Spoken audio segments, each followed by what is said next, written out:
A golf simulator. A gym with a view above the city. Their own swimming pool.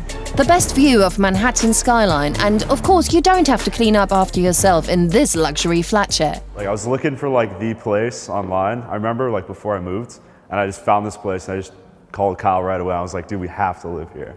This is the place. The place is in Long Island City, not far from Manhattan in New York. Today is Music Monday in the common room of the shared apartment. There's something like this here every week, all for free. Christopher McGlade has been living here for 6 months. The landlords pay for the live performance.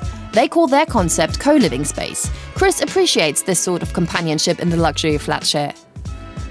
So everyone's kind of hanging out together, so it's a very communal space, and it's always to meet some new people in the building. I remember a lot of times they'd have new people coming in that week.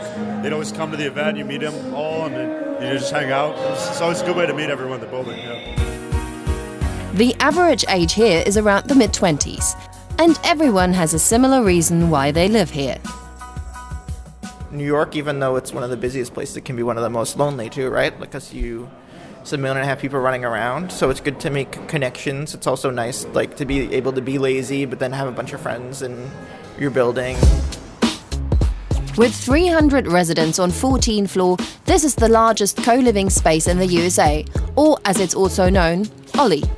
We're allowed to visit Chris's room. I'm on the 11th floor. It's pretty nice too because I have the Manhattan view, so yeah, pretty solid for an apartment, I'd say. In regular shared apartments, a few steps are all it takes to reach the common room.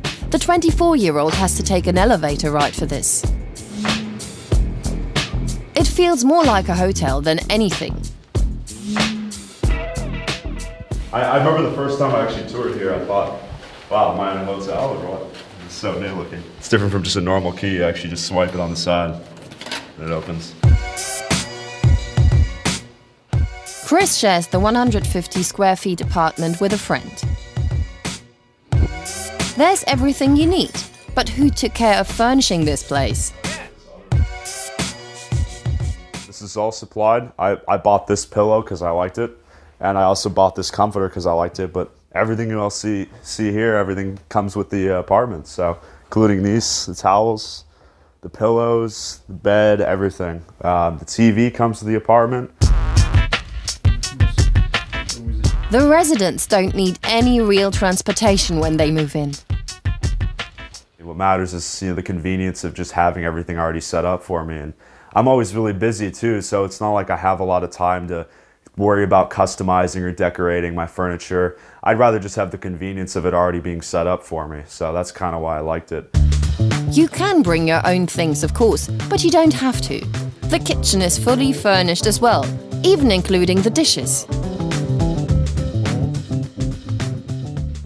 Everything you need is already ready from the moment you move in. It's ready to go. I think the only things we picked up at Bed Bath & Beyond were some paper towels or something. That was pretty much it. Anyone who lives here gets the royal treatment. Even a cleaning person comes by once a week. That's hard to imagine in other shared apartments. It's kind of like hotel services, but it's weekly instead of daily, but for an apartment, that's pretty good. I don't know, most people don't have maid service that I know. Not at my age, right out of college, that's kind of unheard of, so. Arguments over dirty dishes or the cleaning schedule with his roommate Kyle aren't a thing Chris has to worry about, which allows him to focus on other things instead of worrying about clean towels or getting toilet paper. Toilet paper is all provided, which is pretty cool. And my favorite part too is in the shower here. They restock these, so you get your body wash, conditioner. Of course, all of this comes at a price. Chris pays $1,500 per month for the all-inclusive package. And even then, it's still cheaper than renting in New York. In Manhattan, the average rate for a shared flat is around $2,000. In Long Island City, $1,800. Living in Berlin or Munich is considerably cheaper. The apartments were kept small, so there's no living room. That way, you pay for less surface area. It also allows for more apartments on one floor, and more tenants therefore. Even then, the landlord still makes a profit. Several hundred residents split the cost of the common areas as well as the gym, and for Wi-Fi and cable TV as well as the cleaning service. Property operators get big discounts since they're behind large properties with several apartments across different cities. I think it's like very well priced compared to like what you get. I mean, I know like a lot of people pay more than 15 and they're in the brownstone walk-up and they don't have any amenities at all, so. It's noon. Chris often visits the roof lounge for a bite to eat. He enjoys a view that only super rich people in New York can otherwise afford. No kidding, not unless you're a billionaire or something. I mean, that's what's nice about this is it's a shared space, but it's really nice, and the view, you can't beat it. That's what's really great about Long Island City, because Manhattan skyline right there.